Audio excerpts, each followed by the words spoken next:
بسم اللہ الرحمن الرحیم۔ اللہم صلی علی محمد وعلی آل محمد وبارک وسلم۔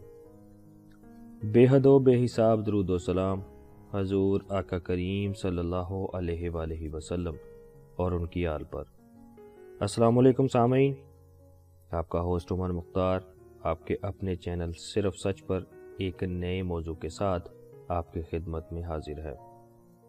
سامعین، آج کا ہمارا موضوع ہے اولیاء اللہ کے مناصب۔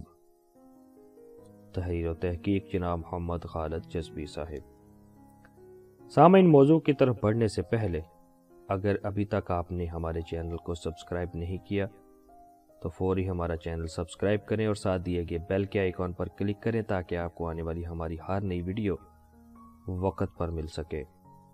سامعین، تصوف و سلوک اصلاح نفس، تزکیہ باطن یا بالفاظ دیگر تعمیر سیرت کا نام ہے، اور تعمیر سیرت کی عمارت کا اساسی پتھر ہستی باری تعالیٰ پر ایمان و ایقان ہے۔ ہاں، وہ ذات باری تعالیٰ کہ ایک مخفی خزانہ تھی، اس نے چاہا کہ پہچانا جائے۔ اس ارادے کی تکمیل میں کائنات وجود پذیر ہوئی، اور بے کراں لا انتہا کائنات کے اس کرۂ زمین کو گونہ گون مخلوقات سے آباد اور حضرت انسان کو اشرف المخلوقات کا درجہ دے کر ان سب کو اس کی خدمت کے لیے اس کے زیر نگیں کر دیا گیا، اور غایت تخلیق انسانی محض عبادت الہی قرار دی گئی۔ اللہ کریم قرآن حکیم میں اسی حقیقت کا اعلان سورۃ الزاریات میں کچھ یوں کرتا ہے۔ ترجمہ: اور ہم نے جن اور انسان کو پیدا ہی عبادت کے لیے کیا ہے۔ سامعین، طریقہ عبادت سکھانے اور ضابطۂ حیات پر چلانے کے لیے ہر دور میں انبیاء کرام علیہم السلام کو مبعوث کیا جاتا رہا۔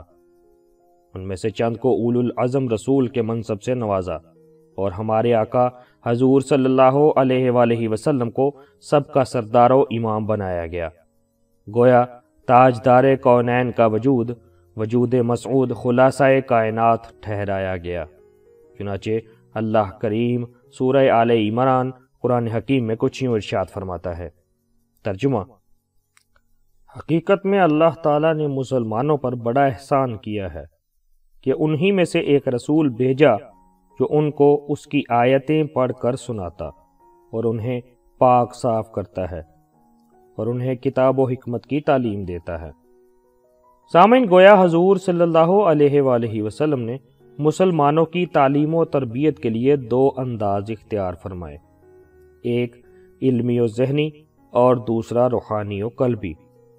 پہلے طریقے سے آپ صلی اللہ علیہ وآلہ وسلم نے قرآن کریم کی آیات و احکام اور دیگر اصول حیات و حکمت سکھائے، اور دوسرے طریقے سے اپنی نگاہ کیمیا اثر کے فیضان سے ایمان لانے والوں کے شیشہ قلوب سے قبل از اسلام کے گناہوں اور غیر اللہ کی محبت کی تمام تر کثافت اور زنگ اتار کر اللہ کریم کے لیے شدید محبت کا رنگ اجاگر فرما دیا۔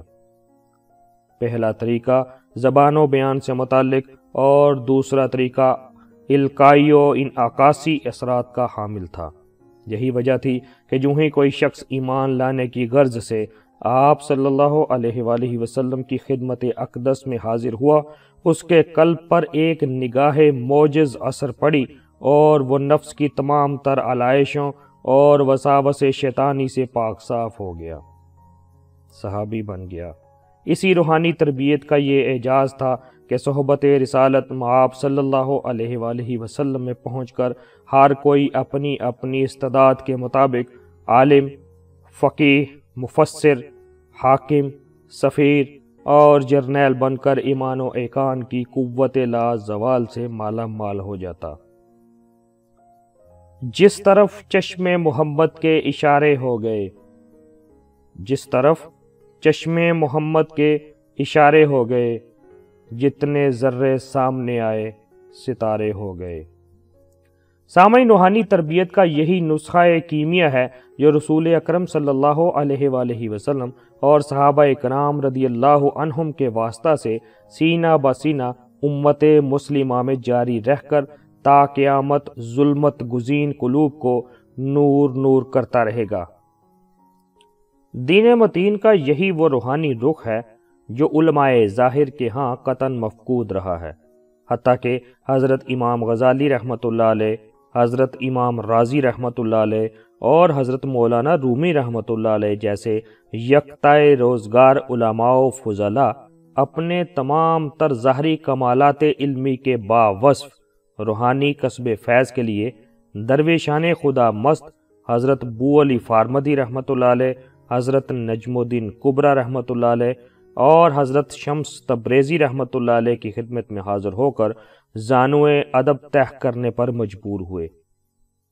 سامعین، اس لیے کہ یہ وہ دولت عظمیٰ ہے جو کتابوں کے سفینوں کی بجائے مردان کامل کے سینوں کے گنجینوں میں مستور ہوتی ہے، اور اسے الفاظ و عبارت کی بجائے عمل انعکاس و القاء کے ذریعے سینہ شیخ سے اخذ کیا جاتا ہے، اور اسی روحانی توجہ کے زیر اثر روح سالک ان وراء الورا روحانی منازل کی طرف گرم پرواز اور عرش پیما ہوتی ہے، جہاں ستارے گرد راہ کی صورت میں دور کہیں پیچھے رہ جاتے ہیں۔ یہی رسول اکرم صلی اللہ علیہ وآلہ وسلم کی وہ روحانی میراث ہے جو ہر دور میں اولیاء کرام کو ودیت رہی اور تا قیامت منتقل ہوتی رہے گی۔ انہی اولیاء کرام رحمت اللہ علیہ میں سے بعض کو خصوصی روحانی مناصب سے نوازا جاتا ہے۔ انہی کے وجود کی ظاہری و باطنی برکات سے رحمت الہی اہل علم کے شامل حال ہو جاتی ہے۔ سامعین، ان مناصب کی تفصیل کچھ یوں ہے۔ اللہ تعالیٰ نے قرآن کریم میں اپنے انبیاء و رسول کو کہیں عبد اور کہیں صدیق سے بھی خطاب فرمایا ہے۔ چنانچہ اللہ کریم قرآن حکیم کی سورۃ النساء میں کچھ یوں ارشاد فرماتا ہے، ترجمہ: اور جو شخص اللہ اور رسول کا کہنا مان لے گا تو ایسے اشخاص بھی ان لوگوں کے ساتھ ہوں گے جن پر اللہ تعالیٰ نے انعام فرمایا، یعنی انبیاء اور صدیقین۔ اسی طرح اللہ کریم قرآن حکیم کی سورہ مریم میں کچھ یوں ارشاد فرماتا ہے، ترجمہ: اور اسی کتاب میں ابراہیم کا ذکر کیجئے، وہ صدیق اور نبی تھے۔ اسی طرح اللہ کریم سورہ صاد میں کچھ یوں ارشاد فرماتا ہے، ترجمہ: اور ہمارے عبد ایوب کو یاد کیجئے۔ سامعین، منصب عبد کے متعلق حضرت شیخ احمد سرہندی مجدد الافسانی رحمۃ اللہ علیہ دفتر اول کے مکتوب نمبر 30 میں یوں نشاندہی فرماتے ہیں، لہذا مراتب ولایت کی انتہا مقام ابدیت ہے۔ ولایت کے درجات میں مقام ابدیت سے اوپر کوئی مقام نہیں۔ منصب صدیق کے بارے میں شاہ ولی اللہ محدث دہلوی رحمۃ اللہ علیہ ازالۃ الخفا صفحہ نمبر 12 پر یوں رقم تراز ہیں، صدیق کے معنی سچا ہے اور اس کا شریعت میں ایک خاص مرتبہ ہے۔ حضرت موصوف نے اپنے والد ماجد حضرت شاہ عبد الرحیم رحمۃ اللہ علیہ کی ایک خواب کا تذکرہ اپنی کتاب انفاس العارفین کے صفحہ نمبر 73 پر ان الفاظ میں کیا ہے، پس حضرت صلی اللہ علیہ وآلہ وسلم نے میری روح کو اپنی روح میں لے لیا اور مقام صدیقیت جو ولایت کی انتہا ہے سے گزار دیا۔ سامعین، قیوم کے متعلق حضرت شیخ احمد سرہندی مجدد الافسانی رحمۃ اللہ علیہ دفتر دوئم کے مکتوب نمبر 74 میں کچھ یوں فرماتے ہیں، وہ عارف جو قیوم کے منصب پر فائز ہو وزیر کا حکم رکھتا ہے کہ مخلوق کے اہم امور کا تعلق اسی سے ہے، کو انعام تو بادشاہ کی طرف سے ہوتے ہیں مگر وہ وزیر کی وساطت سے ہی ملتے ہیں۔ سامعین، عبد، صدیق اور کتب وحدت کے مناصب صحابہ اکرام رضی اللہ عنہ اور خیر القرون کے دور سے مختص تھے، تاہم زمانہ بآباد میں بھی بعض خصوصی حالات میں قلیل حضرات کو ان میں سے بعض مناصب سے نوازا جاتا رہا۔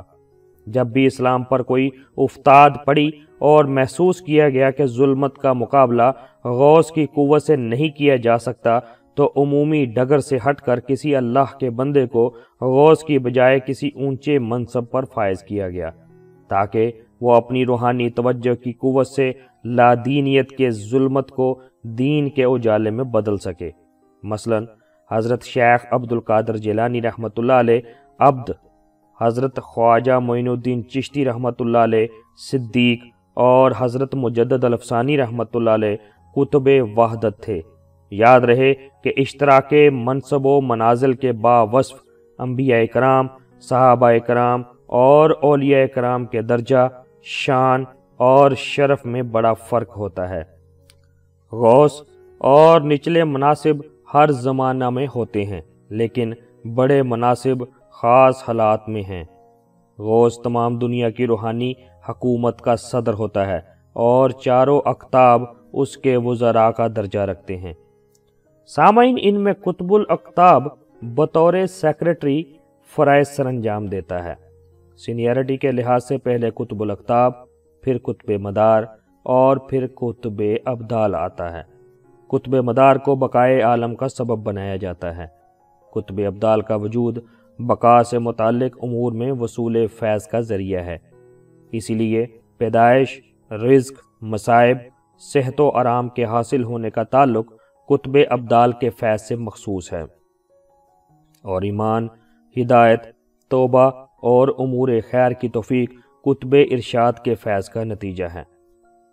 سامعین، پھر ابدال، اوتاد، نجبا، نقبا، اخیار اور ابرار ہوتے ہیں۔ یہ سب اپنی اپنی الگ الگ شاخوں کے باوجود منصب میں تقریباً مساوی ہوتے ہیں۔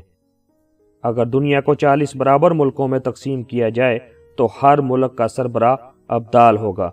پھر نیچے گاؤں تک اولیاء کا نظام پھیلا ہوا ہے۔ ایک منصب رجسٹرار کا بھی ہوتا ہے۔ حضور صلی اللہ علیہ وآلہ وسلم کے وسیع سیکریٹریٹ کے سربراہ حضرت مولا علی کرم اللہ وجہہ ہیں۔ سامعین، اس سیکریٹریٹ اور اولیاء زمانہ کے درمیان ایک ضروری کڑی حضرت شیخ عبد القادر جیلانی رحمۃ اللہ علیہ ہیں، مگر بعض اوقات غیر معمولی حالات میں ضابطوں کی کارروائی مختصر کرنے کے لیے کسی منصبدار کو براہ راست مرکزی سیکریٹریٹ سے منسلک کر دیا جاتا ہے۔ اسے رجسٹرار سے موسوم کیا جاتا ہے۔ سامعین، ان اصحاب کی روحانی توجہ کی قوت ان کے منصب کے اعتبار سے ایک دوسرے سے 100 گنا فزوں تر ہوتی ہے، یعنی قطب الاقطاب کی 100 بار توجہ غوث کی 1 بار توجہ کے مساوی ہے۔ اس حساب سے عبد کی توجہ کی قوت قطب ابدال کی قوت سے 100 گنا زیادہ ہوتی ہے۔ یہی وجہ ہے کہ غوث کے اوپر والے اولیاء کرام اپنی قوت کی شدت کے باعث سالوں کا روحانی سفر دنوں میں طے کرانے کے اہل ہوتے ہیں، اور اپنی غیبی توجہ سے بھی منازل سلوک طے کرا سکتے ہیں۔